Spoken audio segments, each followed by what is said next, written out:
বাংলাদেশে হাসিনার আমলে যারা গুম করছে, খুন করছে, যারা আসলে মানুষকে বিনা বিচারে হত্যা করছে, মামলা দিছে, তাদের বিরুদ্ধে এখন এই যে একটা আইন হয়েছে, আইসিটি অ্যাক্ট, তাদের জন্য বিশেষ একটা আদালত হয়েছে, মানবাধিকার আদালত। এই আদালতে তাদের বিচার হইতেছে, হাসিনার বিচার 13 তারিখ হবে। এইটা নিয়ে আওয়ামী লীগ আবার আগুন জ্বালানোর, বাংলাদেশে আগুন দেওয়ার চেষ্টা করতেছে।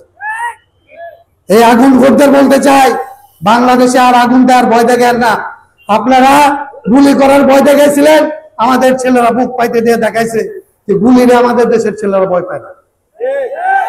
আমাদের দেশের ছেলেরা গুলিরে ভয় পায়? বুকের অভাব হয়েছে, গুলির অভাব হয়েছে বাংলাদেশে। বাংলাদেশের পোলাপানের বুকের অভাব হয় না। অতএব শেখ হাসিনাকে বলতে চাই, ভয় দেখানোর চেষ্টা করেন না, আগুন নিয়ে খেলেন না। আগুন নিয়ে খেললে যে পরিণতি আপনার হয়েছে, আপনার অসহায় পোলাপানের, আপনি তো পালায়া দিল্লিতে গিয়া রাজার হালে আছেন, এই পোলাপানকে যে নামাইছেন, এই পোলাপানের দশা অনেক খারাপ হবে। তাহলে বন্ধ করেন, আগুন নিয়ে খেলা বন্ধ করেন। যে অপরাধ করছেন এটার বিচার হবে, তারপরে বাংলাদেশের মানুষ ঠিক করবে আপনাদেরকে কি করবে। কিন্তু যে কারণে বলছিলাম, এরকম গুমের যেরকম বিচার হয়, আমরা আরেকটা দেশের বিচার চাই, আরেকটা বিচার চাই। যারা গুম করছে কেন করছে? টাকা জমানোর জন্য করছে। যারা খুন করছে কেন করছে? সম্পদ বাড়ানোর জন্য করছে। এক একটা লোক, এই বেনজির, ওই আমাদের এখানকার এমপি, ওইখানকার মন্ত্রী, ওই হামিদ সাহেব, যারা যারা এমপি মন্ত্রী ছিল, তাদের এফিডেভিট দেখেন। 2014 সালে যে এফিডেভিট দেওয়া গেছে, আমার 2 কোটি টাকার সম্পদ আছে। 5 বছর পরে সে এসে বলছে আমার 100 কোটি টাকার সম্পদ আছে। পরের বছর যখন এমপি হইতে গেছে, তখন বলছে 500 কোটি টাকার সম্পদ হয়েছে। তারপরের বছর হাজার হাজার কোটি টাকার সম্পদ হয়েছে। এই যে সম্পদ, এই সম্পদ এগুলি চুরির সম্পদ, এই সম্পদ এগুলি লুটের সম্পদ। এই সম্পদ আপনার কাছ থেকে ট্যাক্সের মাধ্যমে, বেটের মাধ্যমে অদৃশ্য কায়দায় তুলে নিয়ে তাদেরকে দেওয়া হয়েছে। আমরা এই সম্পদ বাজেয়াপ্ত করে মানুষের মধ্যে বিলি বন্টন করার জন্য একটা বিশেষ অর্থনৈতিক আদালত করতে চাই। আমরা আদালত করতে চাই, খুনের বিচার যেরকম হবে, চুরির বিচার, লুটের বিচার ওইরকম হবে। এই বিচার করার কথা কোন রাজনৈতিক দল বলে না, কারণ চুরে চুরে মাসতুতো ভাই হয়। আর আবার তারাও করতে চায় যে চুরি এরা করে গেছে, পরের বার ক্ষমতায় এসে আমার ক্ষমতায় গেলে আমি যেন চুরি করতে চাই, এই জন্য পথ বন্ধ রাখতে। এই পথ বাংলাদেশে বন্ধ করতে হবে। এই পথ বন্ধ করার জন্য আমরা কাজ করব। নাগরিক আদালত, অধিকারের আদালত, এটা আমার শেষ কথা। এই আদালত হচ্ছে এরকম, আপনি আপনার বউরে মানলে নারী শিশু আদালতে মামলা হয় না। আমাদের যারা আসলে আমাদের টাকায় যারা, যাদের বেতন হয়, যারা আমাদের চিকিৎসা দেওয়ার কথা, যার বিচার দেওয়ার কথা, যারা আসলে আমাকে অধিকার প্রতিষ্ঠা করার জন্য কাজ করার কথা, তারা ওই অফিসে বসে আমাদের কাছ থেকে ঘুষ আদায় করে আমাদের কাজ করে।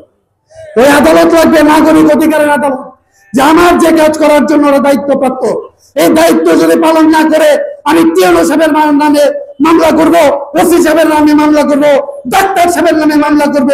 এই মামলা করার আদালত আজকে বাজিতপুরে এখানে বলতে চাই যে ভোটের লড়াই আমরা শুরু করতে চাইতেছি, যে নির্বাচনের লড়াই আমরা শুরু করতে চাইতেছি। আমি পরিষ্কার বলতে চাই, এই লড়াই আমরা হারবো না, এই লড়াই আমরা জিতবো। এই লড়াইকে আপনাদের রাষ্ট্র, আপনাদের ক্ষমতা, আপনাদের সম্পদ, আপনাদের অধিকার আপনাদের কাছে তুলে দেওয়ার লড়াই। এই লড়াই আপনারা জিতবেন এবং আমরা আপনাদের সাথে নিয়ে জিতবো। বাংলাদেশের এই যে রাজনীতির ধরন, নিজে খাবেন, সরকারের সম্পত্তি তছরূপ করবেন, বিদেশে পাচার করবেন, আমার ছেলে মেয়েরা বাইরে গিয়ে কৃতদাসের জীবনযাপন করবেন, করে দেশে টাকা পাঠাবে, এইখান থেকে পাচার করবেন, এইখান থেকে লুটপাট করবেন। 5 বছর আগে যা সম্পদ ছিল, 5 বছর পরে তার 500 গুণ সম্পদ বাড়বে। তারপরে আপনি জনগণের নেতা থাকবেন, জনগণের সামনে এসে ত্যাগের গল্প করবেন। এই রাজনীতিকে বাংলাদেশে আমরা আর চলতে দেব না। আমরা এই রাষ্ট্রের সংস্কার করতে চাই, এই রাজনীতির সংস্কার করতে চাই, এই বন্যামের সংস্কার করতে চাই। এই বন্যামের রাজনীতিকে বাংলাদেশ থেকে উচ্ছেদ করতে চাই, নির্মূল করতে চাই। আমাদের সন্তানেরা সেই জন্য জীবন দিয়েছে। 71 সালের পরে বাংলাদেশের ছেলেমেয়েরা এইবার হাজারে হাজারে জীবন দিয়েছে, হাজারে হাজারে আহত হয়েছে। বছর ঘুরে নাই, বছর শেষ হয় নাই, এই রক্তের উপরে দাঁড়িয়ে এই রক্তের সাথে বেইমানি করে আবারও পুরনো রাজনীতি, আবারও পুরনো কায়দায়, আবারও পুরনো নেতারা, আবারও পুরনো ব্যবস্থা ফিরে আনতে চায়। আমরা বাংলাদেশের সংস্কার চাই, আমরা এই আইন কানুনের সংস্কার চাই, আমরা এই দেশের সম্পদ এই দেশে বিনিয়োগ হবে এইরকম আইন চাই। যে সম্পদ এখান থেকে পাচার হওয়ার পক্ষে চাই, সে আইন পরিবর্তন করতে চাই। 53 বছর ধরে বাজেট মূল্যকে বঞ্চিত করে এইখানে যে সমস্ত দলের নেতারা নেতাগিরি করেছে, তাদের কাছ থেকে এই 53 বছরের বঞ্চনার জবাবদিহিতা আদায় করতে চাই। এটা একটা দল দেশ চালাইছে, দলের নেতারা এখানে দলের হয়ে মাস্তানি করেছে, নদী দখল করেছে, বিল দখল করেছে, বাস স্ট্যান্ড দখল করেছে, বাজার দখল করেছে জনগণের জন্য। এই দখলবাজির আইন আমরা বদলে দিতে চাই। আমরা বলছি বাংলাদেশে এক সময় জমিদারি ছিল, জমিদারি আইন বদলে দেওয়ার পরে বাংলাদেশে আজকে আর জমিদারি নাই। আমরা বলছি হাওড় অঞ্চল থেকে, বিল থেকে, নদী থেকে আগে যেরকম জমি থেকে জমিদারি উচ্ছেদ হয়েছে, এইবার আমাদের যদি আপনারা কোনোভাবে ক্ষমতায় আনেন, আমরা এই বিল থেকে এই নদী থেকে ইজারাদারি উচ্ছেদ করে দেব। বাংলাদেশের জমিদার যেরকম নাই, আগামীর বাংলাদেশে কোনো ইজারাদার থাকবে না। আগামীর বাংলাদেশের চাঁদাবাজি রাখবো না, চাঁদাবাজির ব্যবস্থা থাকবে না।